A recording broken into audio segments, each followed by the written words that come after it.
আসসালামু আলাইকুম viewers, welcome to my channel. আমি কাউসার নূপুর আজ নিয়ে এসেছি বিকেলে মজাদার একটা নাস্তার রেসিপি।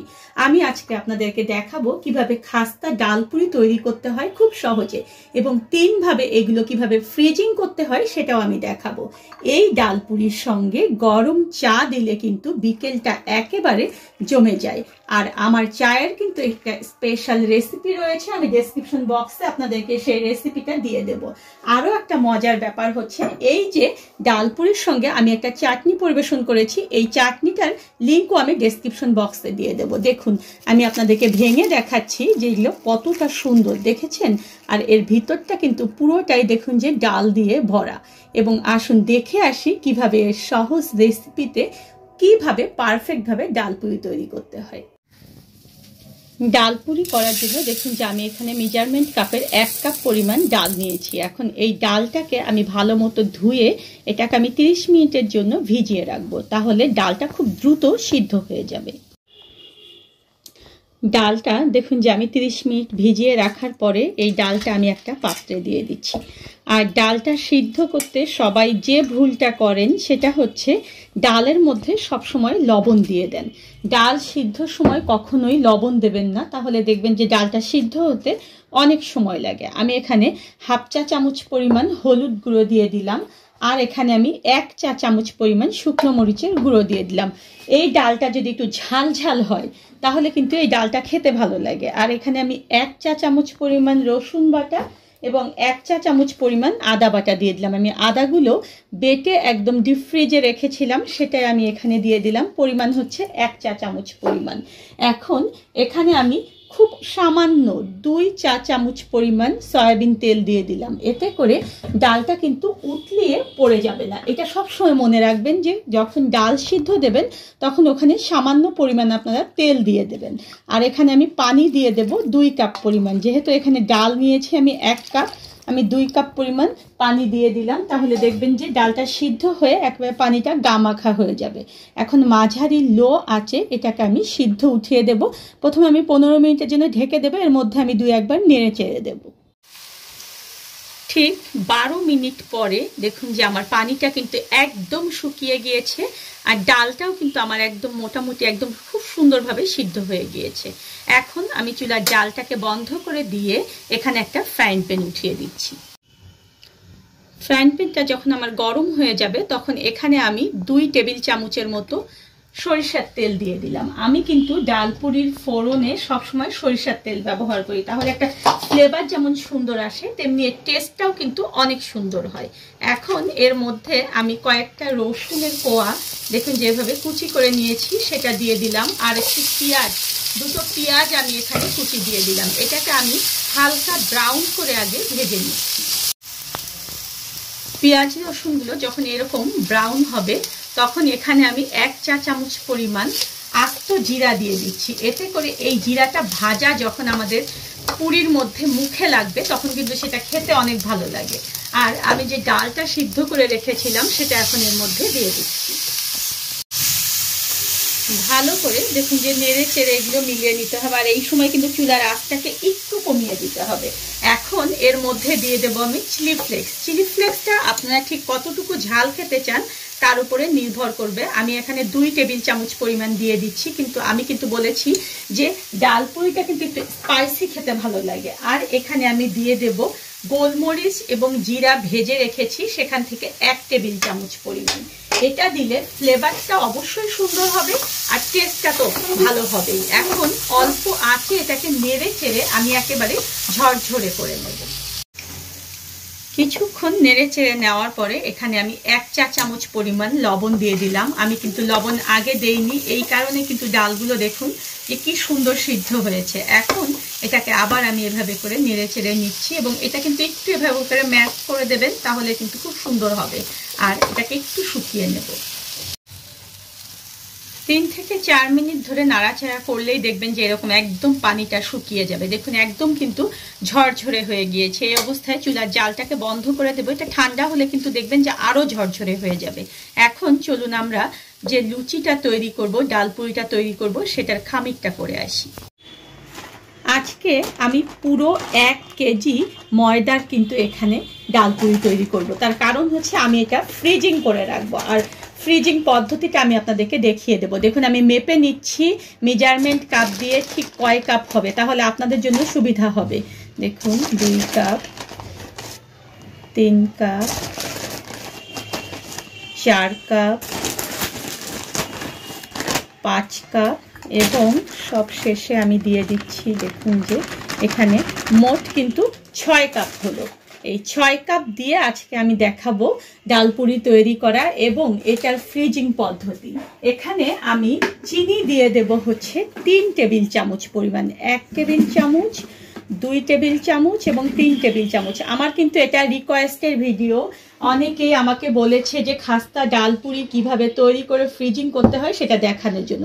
আর 1 টেবিল চামচ দিয়ে দেবো এখানে আমি লবণ, দিয়ে এখানে আমি তেল দিয়ে দেবো। যেহেতু এখানে 6 কাপ পরিমাণ ময়দা হয়েছে তাই এর জন্য তেলের মেজারমেন্টটাও আমি দেখিয়ে দিচ্ছি। 1 কাপের জন্য আমি এখানে 2 টেবিল চামচ করে তেল দিয়ে দেবো, মানে এখানে আমি 12 টেবিল চামচ তেল দিয়ে দেবো।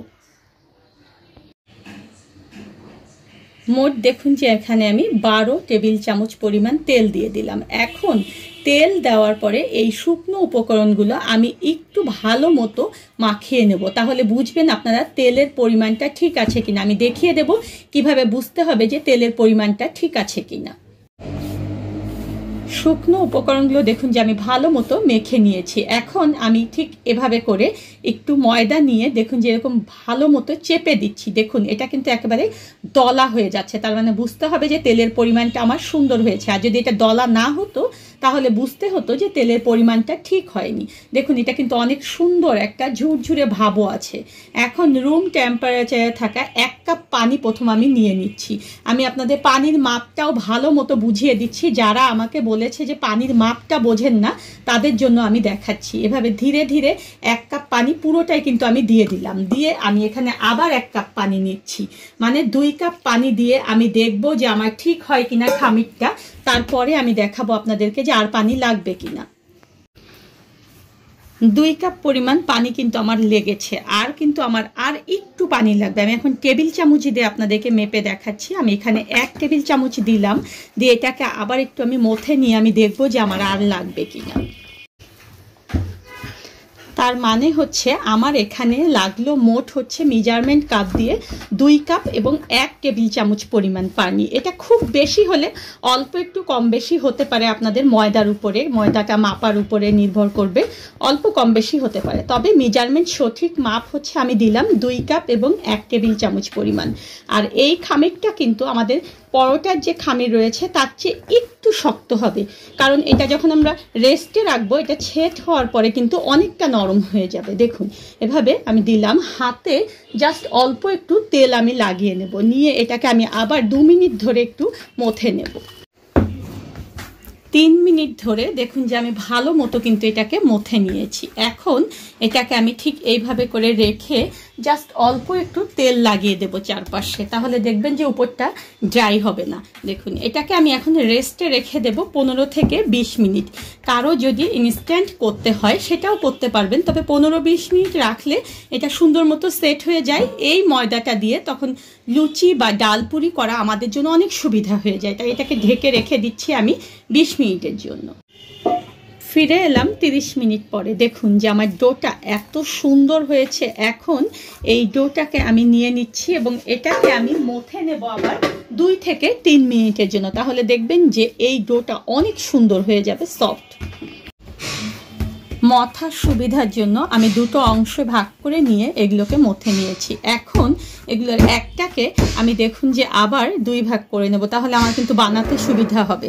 আর এরকম লম্বা করে আমি একটা রোল করে নেব।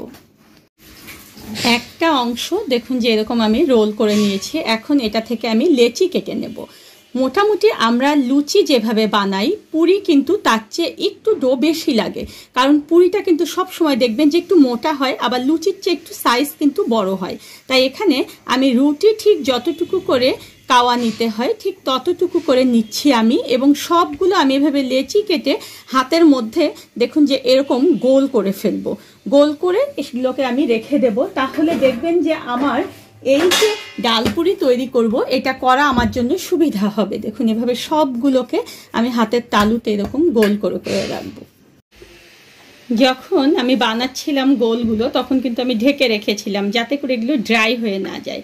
এখন দেখুন যে এরকম একটা গোল হাতে নিয়ে ঠিক চারপাশটা, মাঝখানটাকে একটু ভারী রেখে চারপাশটাকে আমি এরকম একটু পাতলা করে করে একটা হাঁড়ি স্টাইলের তৈরি করে নিচ্ছি, যাতে করে এর মধ্যে আমি এই পুরটাকে দিতে পারি, ডালটাকে দিতে পারি। এখন সবচেয়ে বড় একটা টিপস বলছি, যারা বলেন যে বেলতে গেলে আপনাদের ডালটা বের হয়ে যায় তাদের জন্য বলছি। দেখুন আমি এই মাঝখানটা কিন্তু একটু একেবারে দেখুন যে ভারী করে রেখেছি। আমি বলেছি যে মাঝখানটা ভারী আর চারপাশটাকে আমি এইভাবে করে একটু পাতলা করে নিলাম। এখন হাতের তালুর মধ্যে আমি ঠিক এরকম করে নিয়ে এখানে আমি ডাল দিয়ে দিচ্ছি। আর ডালটা কিন্তু অবশ্যই পরিমাণ মতো দেওয়ার চেষ্টা করবেন। খুব বেশি ডাল যদি দেন তাহলে কিন্তু আবার বের হয়ে যাবে, আবার কম দিলেও কিন্তু ভালো লাগবে না। দেখুন এভাবে চারটা পাশ আমি একটু এভাবে করে লাগিয়ে নিলাম, যেমন আমরা পুলি পিঠায় লাগিয়ে নিই। এখন চারটা পাশ থেকে এভাবে ধরে আমি একটা প্যাচ দিলাম, দিয়ে দেখুন যে এটা নিচের দিকে দিয়ে দিলাম। এটাও ভারী হয়ে গেল, আবার এই মাঝখানটা যে আমি ভারী রেখেছিলাম সেটাও ভারী হয়ে গেল। এখন এভাবে হালকা হাতে চেপে এগুলোকে আলাদা আলাদা করে রাখতে হবে। যদি আমরা এরকম একসঙ্গে রাখি তাহলে কিন্তু দেখবেন যে এটা এক পাশে আরেকটা লেগে যাবে, তখন দেখা যায় আমরা যখন বেলবো তখন কিন্তু এটা তুলতে আমাদের জন্য সমস্যা হয়ে যাবে। দেখুন আমি দেখিয়ে দিচ্ছি, আবার এভাবে পুর দিয়ে দিলাম, দিয়ে আমি ঠিক পুলি পিঠার মতো এটাকে লাগিয়ে দিলাম, দিয়ে ঠিক চারপাশটা এভাবে ধরে আমি আবার একটু এভাবে গোল করে এটাকে দেখুন যে এইভাবে করে রাখলাম। ঠিক এইভাবে সবগুলো আমি করে নেব। যদি পারেন তাহলে এটা একটু ঢেকে রাখবেন। সবগুলো লেচির মধ্যে দেখুন আমি ডাল দিয়ে একেবারে পুর করে দিয়েছি। এখন আমি দেখাচ্ছি, আজকে আমি আপনাদেরকে ফ্রিজিং পদ্ধতিগুলো দেখাবো। আমি এরকম একটা বক্স নিয়ে নিচ্ছি। দেখুন এর মধ্যে আমি একটা পলিথিন কেটে, পরিষ্কার পলিথিন কেটে দিয়েছি।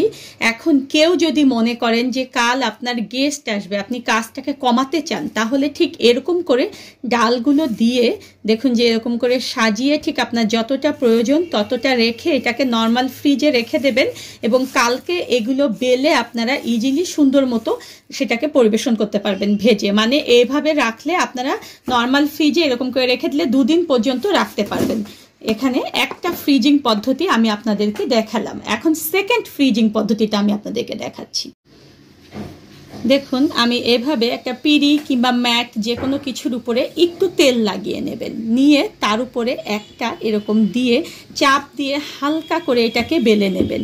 অবশ্যই মনে রাখবেন বেলার সময় আপনারা তেল ব্যবহার করার চেষ্টা করবেন, আর খুব বেশি জোরে চেপে চেপে কিন্তু এটা বেলবেন না, তাহলে কিন্তু ডালটা বের হয়ে যাবে। ঠিক এরকম করে দেখুন যে আমি বেলে নিয়েছি। দেখুন আমার কিন্তু কোনো অংশে ডাল বের হয়নি। এখন এরকম একটা প্লেটের মধ্যে আমি দেখুন যে পলিথিন কেটে দিয়ে দিয়েছি। এর মধ্যে আমি এখন এভাবে করে বানিয়ে বানিয়ে ঠিক যে কয়টা আপনার প্লেটে আসবে একটার সঙ্গে আরেকটা লাগিয়ে রাখা যাবে না, সেরকম করে আমি আগে রেখে তারপরে দেখাচ্ছি। দেখুন আমার প্লেটে এরকম 3টা খুব ভালোভাবে একটার গায়ে আরেকটা না লেগে আমি সাজিয়ে দিয়েছি। এখন এর মধ্যে আমি দেখুন যে আরও একটা পলিথিনের উপরে দিয়ে দিচ্ছি, দিয়ে এখানে আমি আবার 3টা সাজিয়ে দেব। এভাবে করে আবার একটা পলিথিনের স্তর দেব, দিয়ে আবার আমি এভাবে করে সাজিয়ে দেব। ঠিক এইভাবে করে আপনারা যদি রাখেন সেটাও কিন্তু একেবারে খুব সুন্দর, যখন প্রয়োজন তখন আপনারা বের করে এটা কুসুম গরম তেলের মধ্যে ভেজে নেবেন। আমি এখন আপনাদেরকে আরেকটা ফ্রিজিং পদ্ধতি দেখাবো।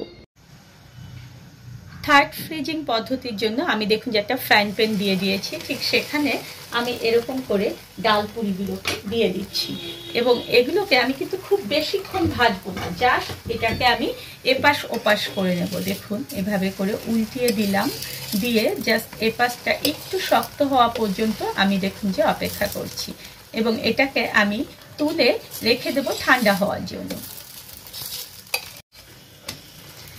এই যে ভাজছি আমি, এই ভাজাতে কিন্তু কোনো তেল ব্যবহার করতে হবে না, জাস্ট এটাকে সেকে নেওয়া বলে। দেখুন এভাবে করে সেকে নিলাম, এটা কিন্তু আমার হয়ে গিয়েছে। এখন এটাকে আমি তুলে রেখে দিচ্ছি। দেখুন এভাবে হালকা ছেঁকে আমি এগুলোকে ঠান্ডা হতে দিয়েছি, এবং ঠান্ডা হওয়ার পরে এগুলো আমরা পলিতে করে বা জিপার ব্যাগে করে বা বক্সে করে সংরক্ষণ করব। 3 তিনটা পদ্ধতিতে দেখুন যে আমি আপনাদেরকে ফ্রিজিং দেখালাম। দেখুন এভাবে করে আমি এটাকে রেখে দেব, আর এটাকে আমি ঠিক এইভাবে করে বক্সটাকে বন্ধ করে নর্মাল ফ্রিজে রাখবো, যাতে করে এটা কাল কিংবা পরশু দিন আমি বানাতে পারি। আর এখানে দেখুন যে আমি যেগুলো একেবারে ছেঁকে রেখেছিলাম সেগুলোকে আমি এরকম একটা পলি ব্যাগের মধ্যে রেখেছি। এগুলোকে ঠিক এই অবস্থায় আমি এভাবে করে জাস্ট এর ভিতরে যে এয়ারগুলো রয়েছে সেটা বের করে দিয়ে ঠিক এইভাবে করে আমি এটাকে একটা গিফট দিয়ে দেবো, দিয়ে এটাকে আমি এভাবে ফ্রিজিং করে রাখবো। আর ঠিক এইগুলো আমি আপনাদেরকে এখন ভেজে দেখাচ্ছি যে এটা কতটা ক্রিস্পি হয়েছে। ডাল পুরি ভাজার জন্য দেখুন যে আমি কড়াইয়ে তেল গরম করতে দিয়েছি। তেলটা আমার একদম গরম হয়ে গিয়েছে। এটা কিন্তু খুব বেশি গরমে আমি দেব না, তাহলে কিন্তু দেখা যায় যে উপরটা পুড়ে যাবে আর ভিতরটা কিন্তু হবে না। আর খাস্তা ডাল পুরির মূল বৈশিষ্ট্যের মধ্যে আরেকটা হচ্ছে এটা ভাজার কোয়ালিটি। দেখুন আস্তে আস্তে কিন্তু এটা উপরের দিকে ভেসে উঠবে। দেখুন আস্তে আস্তে কিন্তু আমার ডাল পুরিগুলো একদম উপরে ভেসে উঠেছে আর এগুলো কিন্তু একদম ফুলে যাচ্ছে। দেখুন এই অবস্থায় একটু করে গরম তেল এর উপরে দিলে দেখবেন যেগুলো ফুলে একেবারে বল হয়ে যাবে। দেখেছেন? এখন আমরা এটাকে একটু উল্টিয়ে দেব। দেখুন আমি কিন্তু একেবারে লাল লাল করে এগুলোকে ভেজে নিয়েছি। দেখেছেন এগুলো কত সুন্দর একেবারে বলের মতো ফুলে গিয়েছে। আবার এটাকে আমি তেল ঝরাতে ঝরাতে এর মধ্যে আমি আবার দিয়ে দিচ্ছি ডাল পুরি, আর এভাবে করে আমার যতগুলো প্রয়োজন আমি ততগুলো ভেজে নেব। দেখুন ডাল পুরিগুলো আমি ভেজে একেবারে তেঁতুলের চাটনির সঙ্গে পরিবেশন করেছি। এই তেঁতুলের চাটনিটা কিন্তু ডাল পুরির সঙ্গে খেতে, সিঙ্গারার সমুচের সঙ্গে খেতে খুবই মজাদার। আমি ডেসক্রিপশন বক্সে এটা লিঙ্ক আপনাদেরকে দিয়ে দেব। ঠিক সেই অনুযায়ী আপনারা তেঁতুলের চাটনিটা এই সময় তৈরি করে সংরক্ষণ করবেন। আর ডাল পুরিটা কতটা দেখুন যে একেবারে ফোলা ফোলা হয়েছে। ধন্যবাদ সবাইকে আমার সঙ্গে থাকার জন্য। আর আমার পরবর্তীতে আরো নতুন কোনো রেসিপি পেতে হলে প্লিজ আমার চ্যানেলটা সাবস্ক্রাইব করবেন।